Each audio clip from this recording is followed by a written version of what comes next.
Palakpakan po natin si Lord. Buhay tayo, malakas, pinagpala, sumasamba sa ating buhay na Panginoon. May bagong series po tayo sa church natin ito. Kaya tayo may series para merong continuity, meron po tayong focus. At ang series po na in-impress ni Lord sa akin, after po ng series natin for almost 2 months about faith, God is able, God can do greater things sa buhay natin, Faith 101. Ang series po natin ngayon is The Limitless Life. Everybody say, The Limitless Life. Ang isang buhay po na walang limit, no? Walang limit. I-explain po natin yan. And meron pong isang beautiful verse sa Bible and a beautiful translation that best describe this series, The Limitless Life. Sabi mo nga sa katabi mo, kay Lord, wala kang limit. Ready, go. Kay Lord, wala kang limit. No? Kahit magkano man yung laman ng bulsa mo ngayon, hindi ka limitado. Amen? 2 Corinthians 6, verse 11 to 13. Sabay-sabay nating basahin. This is a letter of Paul to the Corinthians. Sabi po dito, Dear Corinthians. Corinthians is a church. Sabi niya dito, I can tell you how much I long for you to enter this wide open, everybody say wide, open, spacious life. Tapos sabi ni Paul, we didn't fence you in. Hindi ka namin binakuran. Sabay-sabay tayo. The smallness you feel comes from within you. Kaya daw po maliit ang tingin natin sa ating sarili, maliit ang kilos natin, maliit po ang resulta ng buhay natin dahil galing daw po yan sa loob natin, sa iniisip natin. Sa pagpapatuloy, your lives are not small. Amen? Sabihin mo nga sa katabi mo, your life is not small. Okay? But you're living them in a small way. So I'm speaking as plainly as I can and with great affection. Sabay-sabay tayo. Open up your lives. Live openly and expansively. Sabay-sabay sa dulo. Open up your lives. Live openly and expansively. And that is the message version po ng 2 Corinthians 6, 11 to 13. Can we just raise our hand to the Lord? Pikit po natin yung mga mata natin. Why do we close our eyes? Because the most beautiful things in life sometimes cannot be seen by the naked eye. It can be seen by faith. When we close our eyes, when we imagine and when we believe, greater things is about to come sa buhay natin. Why do we lift our hands to the Lord? We lift our hands to the Lord because we believe God can do it and we can never do it sa buhay po natin. Hindi natin kaya mangyari yung mga ini-imagine natin magaganda. Lord, today, through your word, from 2 Corinthians 6, 11 to 13, use this word to minister to our life. Anumang sakit, emotional condition, financial situation, I pray, Lord, in the name of Jesus, that these things, Lord, or condition will never limit us. As you have said in your word, O God, the small thinking, the small life comes from within. So Lord, we rebuke it in the name of Jesus. Isinusuko po namin sa inyo ang maliit na pag-iisip na to na naglilimita sa kayang gawin ng Diyos sa buhay po namin. We believe, Lord, that you have planned for us bigger, greater, longer, wider, and brighter future, Panginoon. And the best things in our life are not behind us. It is always ahead of us. So Lord, we choose to forget, Lord, yung mga nangyari na kahapon, failures, frustration, and even mistakes. We confess and we humbly bow down before you. We believe, Lord, that as we come before the throne of grace, we can receive forgiveness. We can receive not just a second chance, but a new beginning and a new start to dream again, to believe again, and to experience your mercy, your grace, and your power in our lives again and again. Lord, in our family, in my study, in our ministry, and even in our situation, Lord, help us to live an unlimited life, a limitless life. Help us, Lord, to dream bigger dreams. Pinagpipray ko po na yung mga munting negosyo na meron pong bawat isa po sa mga kapatid ko dito, lalawak, palalaguin, pagpapalain niyo po. Pinagpipray ko po yung mga nagwo-work ngayon, na makakaranas sila ng promotion that they have never experienced in their life. Yung pong aabutin ng 1 taon, 10 taon na promotion, you can actually accelerate it, Lord. And it's called divine acceleration. Pinagpipray ko po, Panginoon, yung po mga depressed ngayon, you can heal them in the name of Jesus. Doon po sa mga walang-wala at feeling nila, Lord, sila'y kawawa. Lord, I pray that they will experience ang siksik, liglig at umaapaw na pagpapala ng Diyos sa kanilang mga buhay. And I pray, Lord, that you will give us the transition from curse to blessing, from adversity to advantage, from obstacle to opportunity, from being blessed to becoming a blessing, all for your greater glory. Ito po ang aming dalangin. Holy Spirit, be with us and empower us. Make us humble sa pakikinig ng iyong salita. Through your name, the Lord Jesus Christ, we pray. Lahat ng anak ng Diyos, magsabi ng malakas na, Amen at Amen. Come on, palakpakan natin si Lord. At bago tayo umupo, kamayan mo yung katabi mo, sabi mo sa kanya, kapatid, you are unlimited. Let's all be seated na po.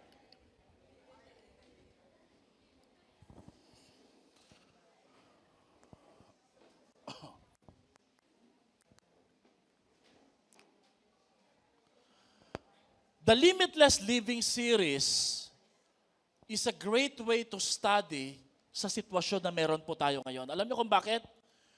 Kasi po yung sitwasyon na kinalalagyan natin ngayon, ang ekonomiya, ang ating sweldo, ang ating trabaho, ang sitwasyon ng ating mga buhay, parang tila baga nililimitahan po tayo.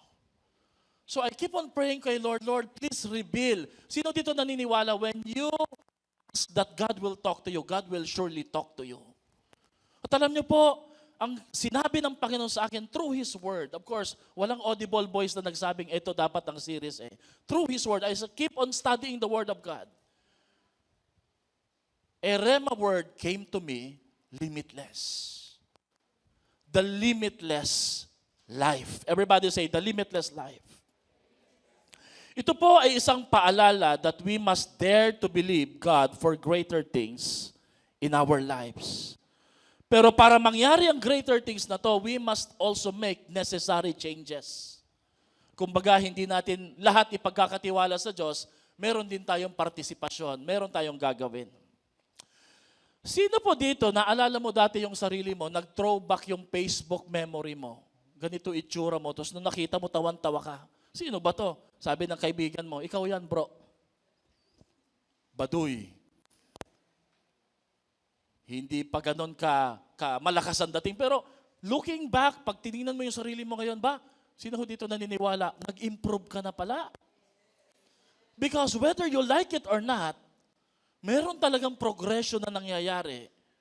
Meron talagang ipinangako ang Diyos sa atin na the limitless life. Itong series na to, sa loob po ng 1.5 buwan, tatagalan natin ng konti para sulit, ay isang hamon na manampalataya at mangarap, kahit hindi ka naniniwala, maniniwala kami sa iyo. If you keep on coming here every Sunday, every Wednesday, every life groups, I'm going to make a simple Bible study dito na para sa small group. Para po makita mo ang magandang plano ni Lord na nami-miss out mo every day. Because God wants you to live a bigger life, a wider life. Si Pastor Albert po ay taga Leyte, waray-waray. Never kong na-imagine na makararating ako dito sa Maynila at hindi lang po yun, magpapastor po ako. And I realize, pag plinano, tinakda talaga ng Diyos ang isang buhay na malawak at may impluensya, that is unstoppable. Hindi talaga mapipigilan yan. Amen? In other words, ang comparison po is this, no? The limited life would always say, basahin natin yan, hanggang dyan ka na lang. Sabihin mo nga yan sa katabi mo, hanggang dyan ka na lang. Sino dito naringgan o nasabihan ka na ng kaibigan mo, ng pamilya mo, alam mo, hanggang dyan ka na lang. But the limitless life says, hanggang sa dulo ng walang hanggan. Grabe, no? Parang pang showbiz eh. The limited life says, Okay, may notes ako dito. Wala kang mararating. But the limitless life says, sabay-sabay tayo, malayo ang mararating. Sino po dito naniniwala, malayo ang mararating sa tulong at sa biyaya ng ating Panginoon? Naku, pag nakita niyo po yung ministry ng Zion Baliwag, KKK ho ang church natin eh. Alam niyo yung KKK? Kasulok-sulukan, kabantot-bantutan, kadilim-diliman. But the Lord elevated and blessed our ministry. Amen? At alam natin, yung susunod na church building natin, mas maganda, mas malawak, at hindi lamang po yon, sariling atin po yon. Palakpakan nga po natin ang ating Panginoon. Amen? Ang limited life ay nagsasabi, next, tapos na ako. Sino ho dito, matindi ang iyong financial situation, nasabi mo sa sarili mo, todas na ako. O di kaya may sakit ka. Alam niyo po, nahihilo po ako ngayon eh. Kaya medyo dalawa ang tingin ko sa inyo eh. Meron pong, nagsimula na po yung klase namin. 3 subjects po ako. Pinili ko po na magkakaibang araw pero dahil graduating na ako almost, 2 days po na magkakatabi. Wednesday saka Thursday. At ang masaklap po dito, nire-require po akong lumuwas lagi sa klase. Hindi po ako na-approve sa face-to-face extension. Meron pong, nagpa-register po kami ng sasakyan, and then meron pong encounter nung Friday, hanggang gabi po kami dito. Hinatid pa po yung ibang mga delegates. Kinabukasan po, gumising kami ng maaga, bumiyahe kami papuntang Tarlac to attend a family discipleship seminar. Nakauwi po kami dito kagabi, gabing-gabi na po, and please pray for us for God's strength. No? Amen? Sino po nagpipray sa kanilang pastor? Say amen. Yung bang may sakit ka ngayon at sinasabi mo, Lord, siguro katapusan ko na, last ko na to eh. Pero hindi. Sabi ni Lord sa buhay mo, hindi pa ako tapos sa buhay mo, anak. Amen? Sino po dito naniniwala, may magandang kinabukasan na nag-aantay sa'yo? Now, balikan nga po natin yung verse ng 2 Corinthians 6:11 to 13. Pinabasa ko to kay Pastora habang nagdadrive ako kagabi. Sabi ko, alam niyo po, ang sukatan ko kalagi kung magugustuhan po ng congregation, ng leaders, of course, kay Lord, una tigil sa lahat, mapaparangalan siya, ay si Pastora, pag nakita niya, wow, ang ganda. Doon pa lang na-encourage na ako eh. Basahin na po natin to. Sabi dito, Dear Corinthians, sabay-sabay, go. Dear Corinthians, I can tell how much I long for you to enter this wide open and spacious life. We didn't fence you in. The smallness you feel comes from within you. Your lives are not small, but you're living them in a small way. So I'm speaking as plainly as I can with great affection, sabay-sabay, open up your lives. Live openly and expansively. Alam niyo po, pag sinabing expansively, hindi na siya limited ng space. Sobra pa, lagpas pa. May 4 po na bagay, because this is an introduction, I'll be speaking a lot po para sa series na to. 4 po na importanteng prinsipyo that can unlock and unleash a limitless life. Number 1, according to this verse, there's an invitation. Ang invitation po ni Lord through Paul na mabuhay po tayo sa isang buhay na bukas at malawak. Spacious. Sino ho dito, kung bibigyan ka na lang ni Lord ng lupa at bahay, mas gusto mo yung malawak? May farm, may taniman. Amen? Sino ho dito, kung gusto mo na bibigyan ka ni Lord ng isang trabaho, gusto mo yung akma sa kakayahan mo at hindi higit sa lahat, may magandang sweldo. So there's an invitation for each and every one of us to live a limitless life. Number 2, but there's a condition. And it's one thing that hinders us. Sabi dito, hindi namin kayo binabakuran, the Message version. Ang maliit na buhay na nararanasan ninyo, galing sa inyo. At kayo ang dahilan doon. We didn't fence you in. The smallness you feel comes from within you. Number 3, the restriction. Ang nagre-restrict sa atin, ang nagpapahirap at nagpapaikot at nagbibigay sa atin ng deception na hanggang dito lang ang buhay natin. Your lives are not small. Ang problema po, kinarir ng marami sa atin. Ang kahirapan. Did you know, mga kapatid, hindi mo kasalanang ipanganak na mahirap. Do you agree? Pero yung kamatayan at ipamana mo ang kahirapan ay isang matinding kasalanan at sumpa sa ating pamilya. Amen? Sa dinami-dami ba naman ang ipapamana, kahirapan pa. Ang mga Pilipino pa man din, very proud yan, di ba? Sanay sa hirap to. Ba, nagmalaki pa, sanay ha. Ang sinasabi po ng Panginoon ay huwag tayong mabuhay na restricted po ang life natin. Amen? Number 4, ang solution, open your life. Live openly. In other words, pwedeng hindi ka nakakulong ngayon, pwedeng hindi ka nakabilanggo, pero sarado yung isip mo. Ang alam mo lang ay yung alam mo at yun yung pinaniniwalaan mo.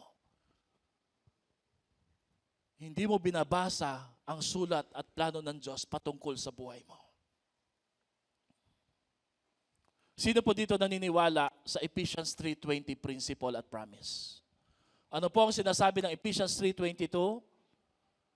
That God is able to do immeasurably more than all we could ask or imagine according to His power that is at work within us. Sino pong naniniwala sa talatang ito na kaya ni Lord na gawin ang mga bagay na higit pa sa kaya mong isipin at hilingin? Say amen po.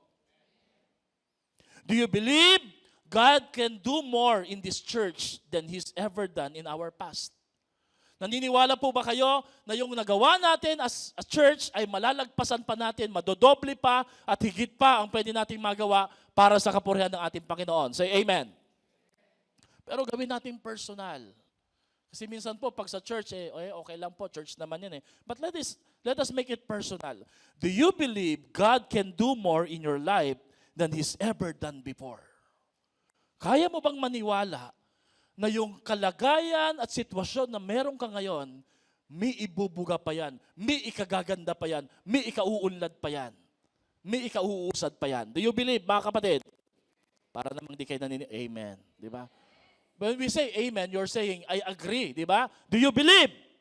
Amen. That's the Spirit. Amen? Now, do you believe God wants you to live a limitless life? Naniniwala po ba kayo na marami sa atin dito makapag-a-abroad? Amen? Ang tanong, meron ka na bang passport? Wala. Hindi ka naniniwala. Lagi pong sinasabi sa amin ni Bishop, naniniwala ba kayo mga pastor? Darating yung time, ang ating pastor's retreat ay sa Singapore, sa Vietnam, mamimili tayo ng mga sapatos doon. Amen! Taas ang kamay, may passport. Konti lang nagtaas. Sabi niya, di kayo naniniwala. Sabi mo nga sa katabi mo, maghanda ka na. Amen? Kasi kung gusto mo talaga at naniniwala ka na kayang gawin ng Diyos, dapat ang buhay mo'y nakahanda. Amen ba? O taas nga pong kamay dito yung napaglipasan na ng kalendaryo, wala pa ring jowa, wala pa ring girlfriend, boyfriend. Naniniwala ka ba na makikita mo ang iyong God's will sa buhay mo sa tamang panahon? Say amen.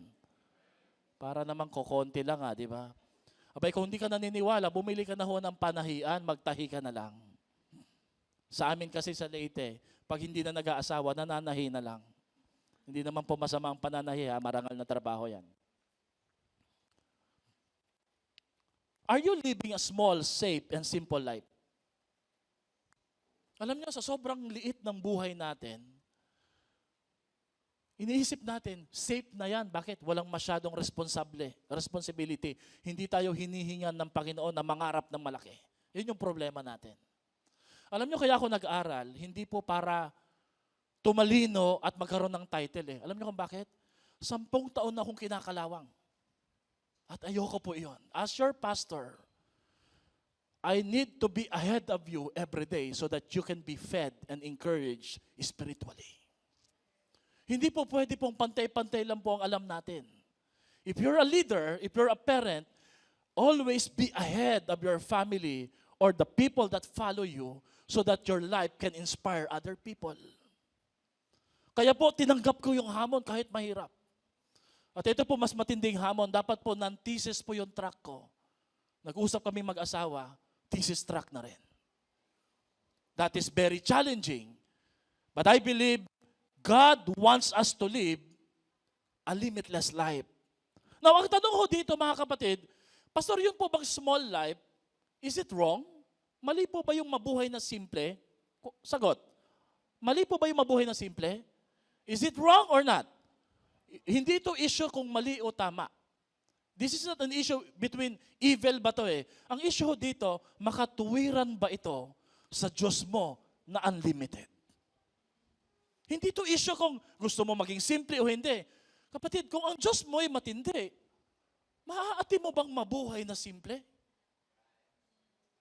Amen? Never pong sinabi sa Bible, live a simple life. Ang sinasabi ni Lord, follow Jesus. Hindi rin sinabi ni Lord na magpakayaman ka, live a rich life. No, ang sinasabi ni Lord, live an expansive life that can influence other people. Naniniwala po ba kayo, marami po mga Kristiyano hindi makatwiran ang kanilang turing sa Diyos? Basahin nga po natin tong si Jim Elliot. Anong sabi ni Jim Elliot? Nag-pray siya eh. Sabi niya, Lord, patawarin mo ako. Nabubuhay ako ng ordinaryo. Samantalang lagi akong umaawit, lagi kong inaangkin na meron akong extraordinary God. Wow. Lord, forgive me for being so ordinary while I claim every day that I know an extraordinary God. Kapatid, hindi makatwiran ang mabuhay tayo na maliit lang. Because God prepared a life for you. A life that is blessed and will become a blessing to other people. Alam nyo, yung mga tao po na nagsosolo ng buhay, makasarili po ang pangarap, pang sariling kapakanan lang. For me, that is living a small life. Pumalakpak nga po ang gustong mabuhay para sa extraordinary God. Amen? Ang Greek mathematician na si Archimedes,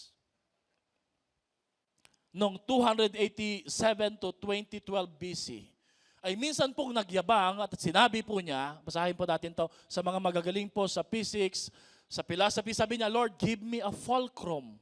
What is a fulcrum? A hinge, bisagra, swivel. Give me a fulcrum that's strong enough and a lever, it's a force or a device that's long enough and a place to stand that I will move the earth. Give me a fulcrum that is strong enough and a lever so long enough and a place to stand and I will move the earth. Kung napanood nyo po yung Mission Impossible, I think 2 ata yun eh. Meron pong isang bansa na may famous na building na kung saan sino ang uling bida ng Mission Impossible? Si Tom Cruise, yung kamukha ko. By the way, Tom Cruise never asked for a double. Lahat ng stunt niya, siyang gumagawa. Meron pong isang scene po doon para hanapin yung rabbit's foot, ay nag-swing po siya at idrinowing po ito ng kanyang team at ang sinulat po doon, for you to be able to go to that building without being noticed by the enemy, you need a full swing or a fulcrum. Ang fulcrum po mga kapatid ay mula dito, isiswing ka ng isang hinge or swivel gamit ang isang lever para dalhin ka dun sa lugar na gusto mong puntahan.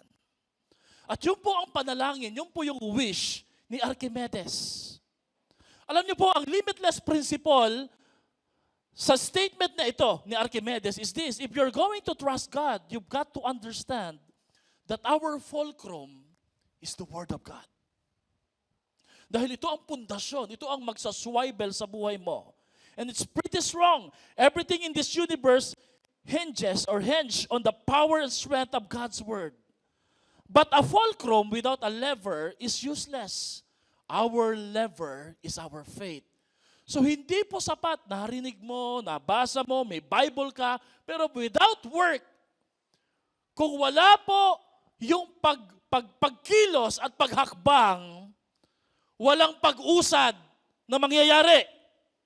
Our lever is our faith and the reach of our faith is limitless. Mga kapatid, God is unlimited. The only way you can limit God is how you believe God. Kung ang paniwala mo sa Diyos hanggang dito ka lang, well, hanggang dyan ka na lang talaga. Amen? Alam nyo, although that's the statement of Archimedes, the truth is Archimedes never moved the earth. But Jesus moved the earth and turned the earth upside down. At ang Jesus na to, na nagpabaliktad at nagpakilos sa mundo ay parehong Jesus na naninirahan sa ating mga puso na nagsasabing, if you have faith, you can tell your mountain and you can ask that mountain to be thrown away into the sea. Nang ibig sabihin, mga kapatid, anumang problema, nagkabundok na kinakaharap mo ngayon, kung meron kang pananampalataya, that will make your life limitless. So the most important question is not how big is your faith. The most important question is how big is your God? Amen? How big is your God? What limits us is ourselves. We have actually a self-limiting habits or beliefs and mindsets in our life. So let me share to you tatlong problema natin as an introduction. Ang totoong culprit, ang totoong may kasalanan at salarin, bakit ganito tayo mag-isip? Bakit simple lang tayo mag-isip? Now, hindi ko po sinasabing huwag tayo makontento. Everybody say contentment. Alam niyo po ba yung salitang contentment? Most misunderstood word. Why? Because contentment, hindi yan nasa una, nasa dulo lagi yan. Hanggat wala ka pang ginagawa, wala ka pang sinusubukan, hindi sinasabi ni Lord, makontento ka. Ang sinasabi ng Panginoon, matapos mong gawin ang lahat, hindi pinahiyagan, hindi pinahintulutan ni Lord na mangyari ang ginugusto at hinihiling mo sa Kanya. So that is the right time for you to be content on this day. But God is not telling you to be content all your life. Amen? Sabi mo nga sa katabi mo, subok-subok din, kapatid. Tapos, tulak mo siya, sabi mo sa kanya, galaw-galaw. Ang unang problema po, are you listening mga kapatid? Are you taking down notes? Number one, the first problem is our problem with perception. Sa ating pananaw. Meron tayong self-limiting mindset. Do you agree? If you don't agree, pababasa ko sa inyo to mamaya. In my study, okay, marami pong self-limiting mindset. Fear, worry, marami po . Pero pinasok ko na po to sa isa. Sa pag-aaral ko po ng counseling, I discovered this syndrome. Alam niyo kung anong tawag sa syndrome na to? Impostor syndrome. Maybe this is a new word for you. Pakita nga natin yan, bro. The impostor syndrome. The impostor syndrome is a behavioral health phenomenon described as self-doubt of intellect, skills, or accomplishment. Kahit magaling, mahusay, train ka, pinagdududahan mo pa rin yung bigay sa'yo ng Diyos na talino at kakayahan. Alam niyo kung anong tawag sa syndrome na yan o sakit? Impostor syndrome. Tingnan mo nga yung katabi mo, sabi mo nga sa kanya, impostor syndrome. Alam niyo po, meron pong mga tao na nag-i-excel, pero walang confidence. Hindi sila nakakausad, hindi sila nakalalagpas. Merong mga tao, ang ganda ng idea, yung idea nila, hindi nila pinorso, hindi nila nilagyan ng patent, kinuha ng iba, inabuse ng iba, sila ang nag-take ng glory. Why? Hindi sa dahil wala silang galing. Kagaya mo at kagaya ko, mahusay tayo. Ang problema, meron tayong impostor syndrome. And you know what? Impostor syndrome starts in the mind. Everybody say mind. And the battle always starts in the mind. If you can win your thoughts, you can win everything in life. At sino po ang nagdadala ng mindset na to? Si Satan. He who owns your minds owns your life. Pag nakuha niya yung iniisip mo, kaya niyang kontrolin yung ikikilos mo. Amen? Now, meron pong 5 type ng impostor syndrome according to Dr. Valerian. Number 1, the perfectionist. The perfectionist is the type of impostor syndrome that says, hindi perfect eh. Hindi ayos. Nagawa ko pero hindi perfect. Baka hindi aprobahan ng iba. That's why hindi mo tinutuloy, hindi ka umuusad, sinasabi mo, hanggat hindi pa nagiging perfect yan, hindi ako makakapagpatuloy. That's a syndrome. Did you know that? The perfectionist is a kind or a symptom of impostor syndrome. Hanggat hindi ito pinapalakpakan, nare-recognize ibang mga tao, hindi ako naniniwalang magaling ako o mahusay ako o nakagawa ako ng matinding desisyon. Number 2, bilisan natin, the expert. Hindi ako masyadong expert sa nagawa ko, pero nagawa mo. Hindi ako masyadong expert dito, kaya hindi ako naniniwala na mahusay ako. Actually, that is a self-limiting habits or mindset sa buhay mo. That you're believing that Hanggat hindi ako nagiging expert, hindi ako magaling, hindi ako mahusay. Well, mga kapatid, hindi naman talaga tayo magiging expert sa pangkalahatan. At bago ka maging expert, laging nagsisimula na neophyte ka pa. Ano ba ibig sabihin ng neophyte? Alam niyo ba yung neophyte? Dati kang hindi mataba, neophyte. Rookie. Bago lang. Number 3 syndrome, na very self-defeating thoughts, is the natural genius. I cannot explain what I did. I cannot share it to other people. So I am not good. I am not better. Mga kapatid, sino dito naniniwala? Marami kang nagagawang magaganda at magagaling na hindi mo talaga mapaliwanag. Paano mo naayos yung relo ng nanay mo? Nung kinalikot mo, pabaliktad yung andar. Di ba? Hindi mo may, sino dito yung nakapagluto ka ng masarap na ulam? Ang tawag ko dito, mga cook at mga chef na alachamba. Yung pagkaluto mo, ang sarap, di ba? Parang, pwede bang sabihin mo sa akin, ano ba yung eksaktong timpla dyan? Hindi ko na ma-explain Di ba? So, you're not actually a natural genius, but you pulled it up. You're able to pull it up. Amen? Hello? Nasusundan niyo po ba ako? Number 4, the soloist. Wala kasing sumasama sa akin. I am not inviting and attracting people. So maybe it confirms I'm not that good. Mga kapatid, can I say honest to you? Minsan ang mga tao, kaya ayaw lumapit sa'yo. Bakit? Insecure sila kasi magaling ka. Hello? When people stop uploading and appreciating you, that's number 1 sign that you're doing good in your life. Especially your friends. Kaya dito sa Zion conferences, pag may speaker, bumababa kahit sino po yan, pinipistbump ko, inaaperan ko, sasabihin ko sa kanya, you did great, bro. You did great. Why? Mahirap kaya mag-speak sa taas, di ba? Amen ba? Mahirap kaya ibigay yung buo mo, yung puso mo, yung buhay mo. So you need an appreciation. Alam niyo yung problema sa atin dito, kuripot tayo. Sabi mo nga sa katabi mo, kuripot ka. Kuripot ka sa appreciation, hindi ka marunong magpasalamat, hindi ka marunong mag-appreciate. Kaya yung katabi mo, hinang-hina na, akala niya wala siyang ginagawang tama, yun pala, magaganda ang kanyang nagagawa. So let's create a culture. Let's learn to appreciate people. Amen? Pag nakita po natin, appreciate. Binuhat lang yung bangko. Ay, galing mo bro, lakas mo. Di ba? Amen? Because nagawa niya ng tama.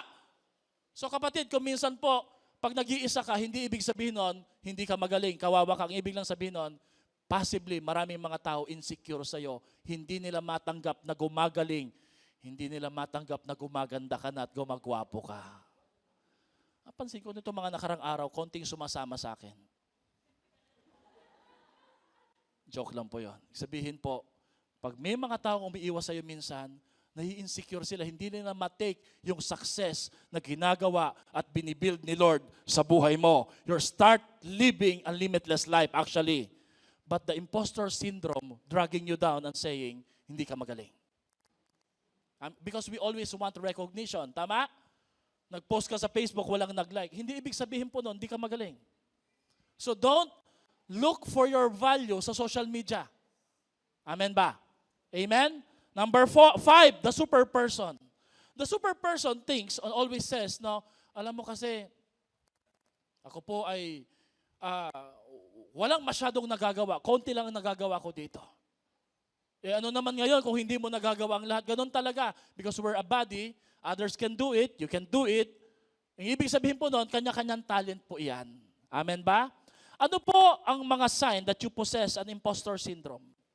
You agonize over even the small mistakes or flaws in your work. Kunti lang yung nagawa mong mali. Masyado mong minamajor tuloy, Masyado mong hina-highlight. Number 2, you attribute your success to luck or outside factors, no? Alam mo, bro, hindi ako magaling. Hindi, sino magaling? Alam mo, bro, ang husay ng nagawa, hindi si Lord yun, no? Wala naman si Lord dito. Yeah, totoo naman si Lord. Sometimes, mga kapatid, when somebody is appreciating you, accept them. And of course, yung credit, bigay mo kay Lord, pero tanggapin mo, ina-appreciate ka eh. Amen ba? And then sometimes we are sensitive to even constructive criticism. Meron lang sinasadya sa'yo, nagagalit ka. Hello? Paano natin titibagin at ayusin yung imposter syndrome na mindset na to? Tanungin mo yung tatlong tanong. What core beliefs do I hold about myself? Anong mga tama at matitibay na pundasyon ng paniniwala na dapat kong panghawakan? Halimbawa po, na ako'y anak ng Diyos, walang makatitibag niyan. Not even the opinion of other people. So you must be grounded. Number 2, do I believe I am worthy of love as I am? Ikaw ba, naniniwala ka ba karapat-dapat ka sa pagmamahal ng Diyos? Amen. Because if you can accept it, nobody will love you. Amen ba? Yung self-love, nagsisimula lagi sa sarili natin. Kaya nga self-love eh.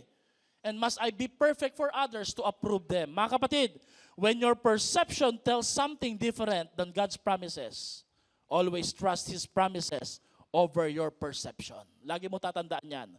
Kung ang pagpipilian po yung iniisip mo, ang nilalagay sa iyo na kaisipan ng kaaway, o ang pangako at sinabi na ng Diyos, piliin mo lagi ang pangako ng Lord kasi laging totoo yon. Palakpakan natin ang ating Panginoon. Amen?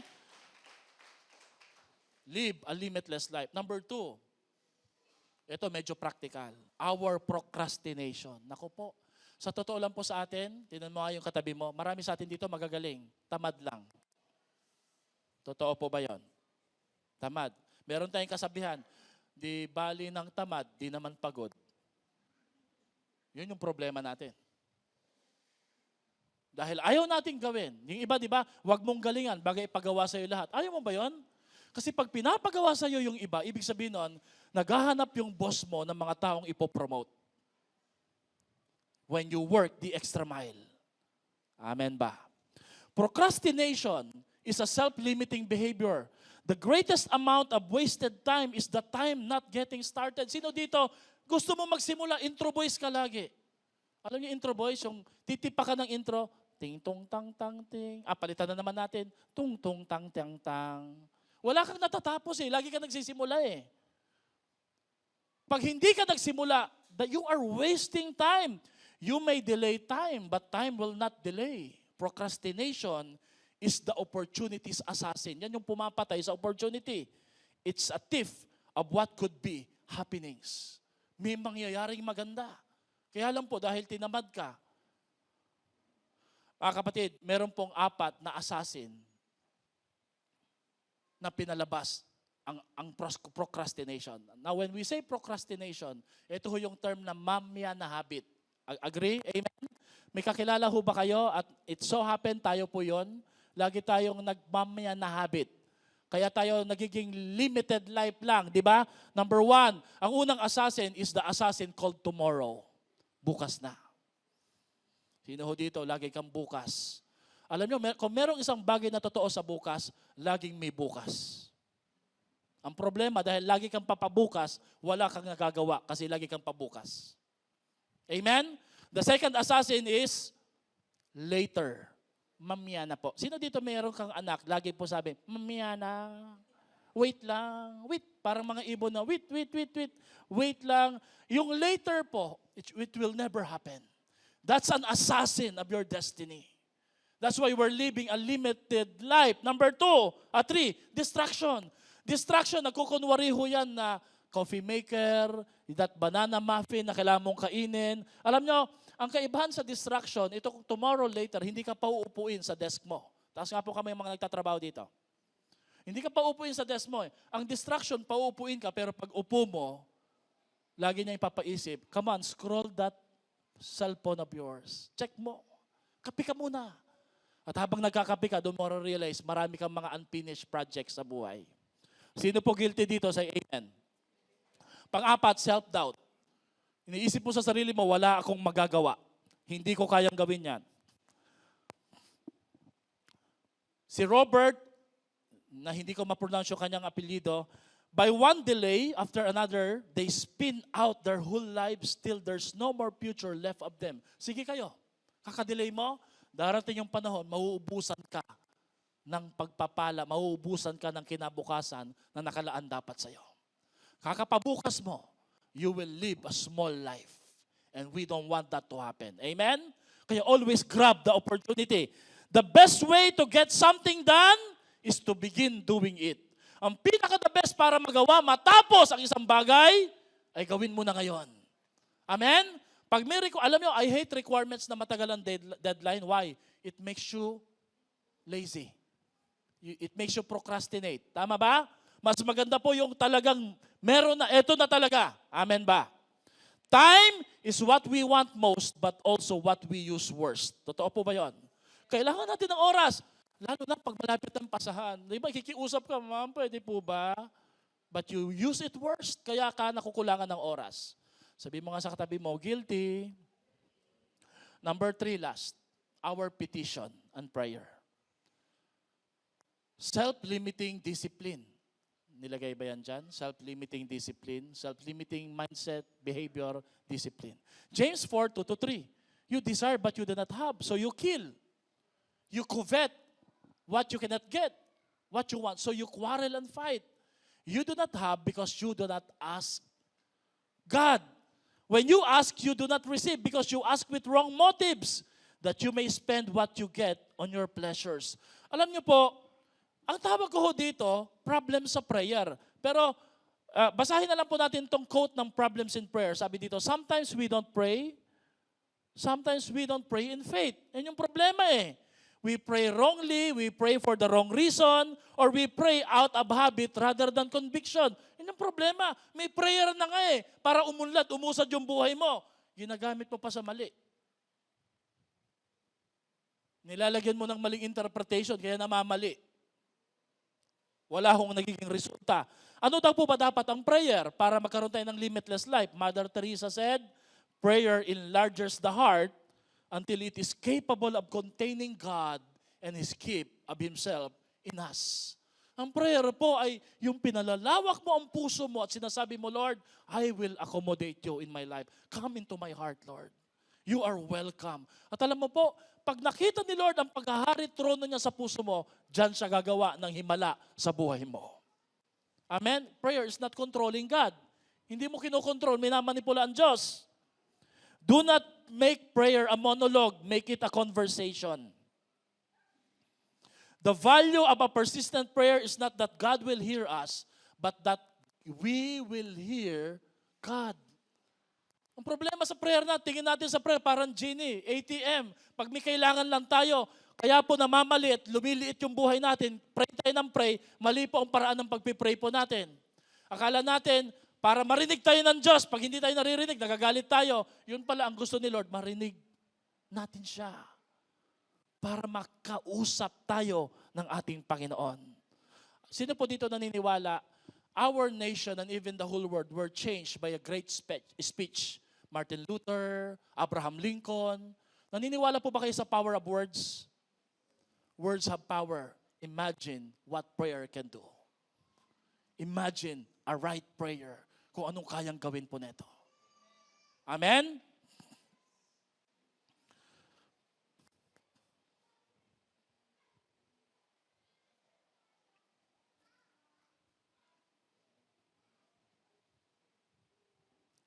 Tapusin po natin to sa Mark 9:23. Yung iba po sa next Sunday ko na-explain.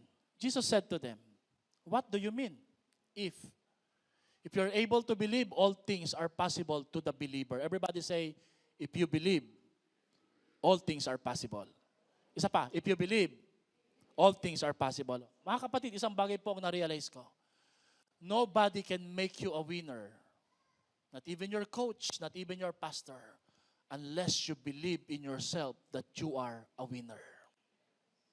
Kahit anong motivate ko po sa iyo dito sa harapan, pag hindi ka naniniwala na pwede kang gawin ng Panginoon, bro, hindi na po yan, hindi na. You can be a winner.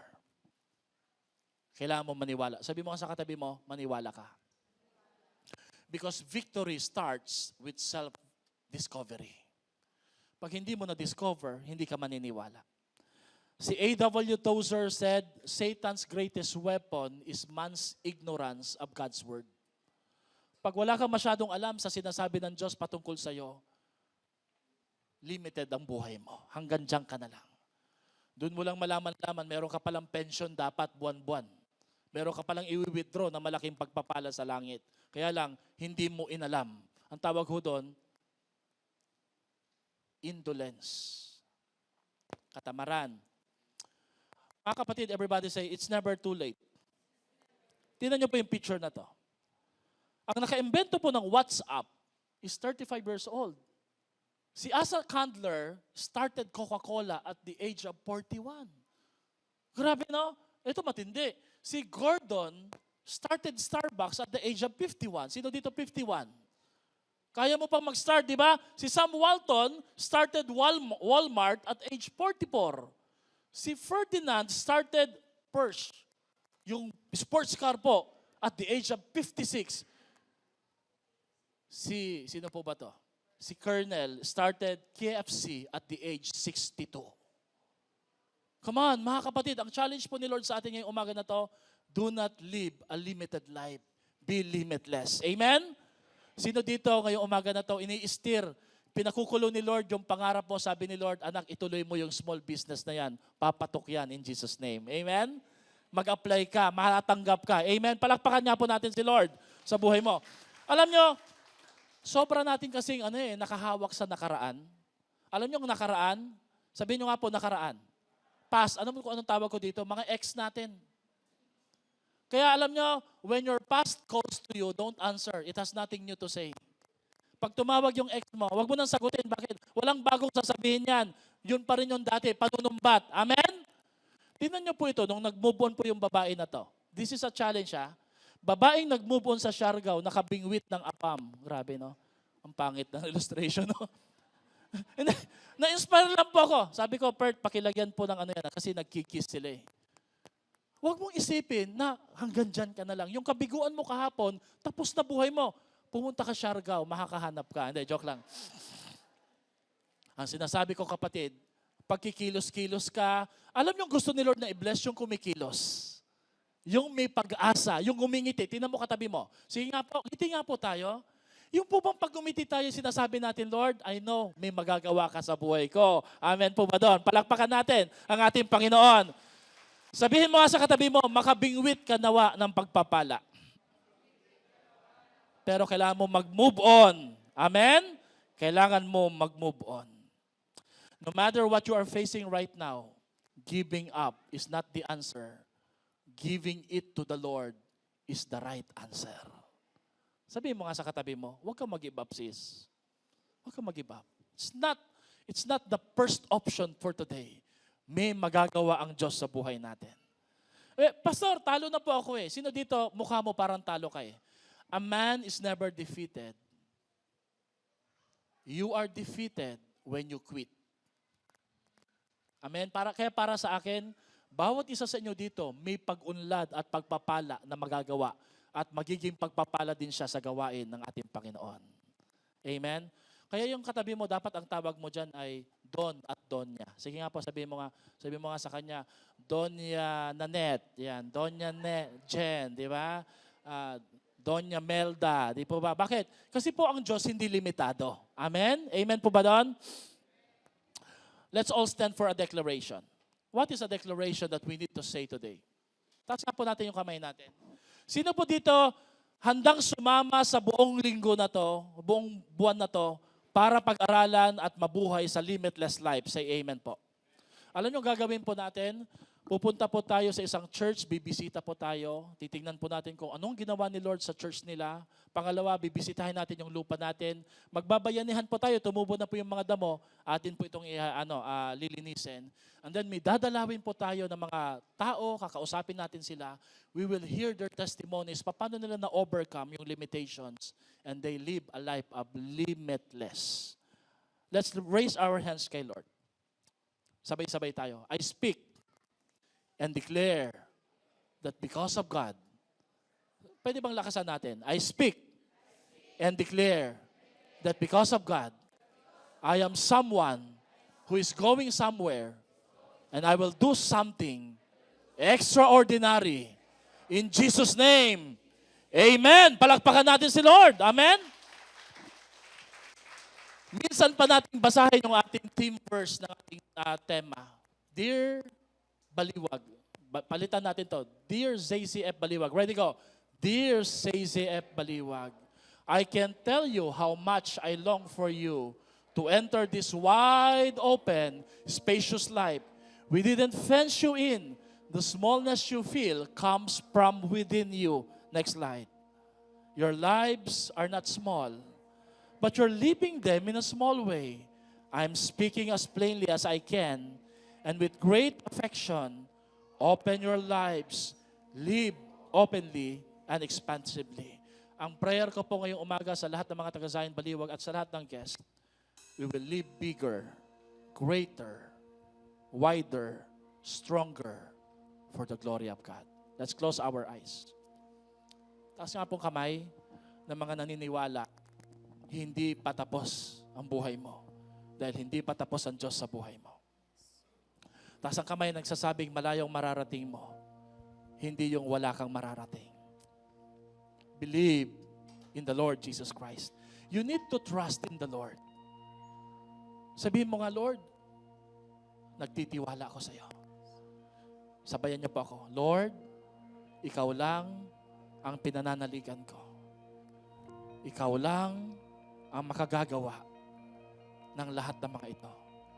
Kaya sa araw na ito, ibinibigay ko sa iyo ang tiwala ko, ang buhay ko, ang puso ko. Halika, Panginoon, maghari ka sa akin. Mula sa oras na ito, ikaw na ang Panginoon ko at tagapagligtas. And in the name of Jesus, I declare, I can live a limitless life. Palakpakan natin si Lord. Amen at amen.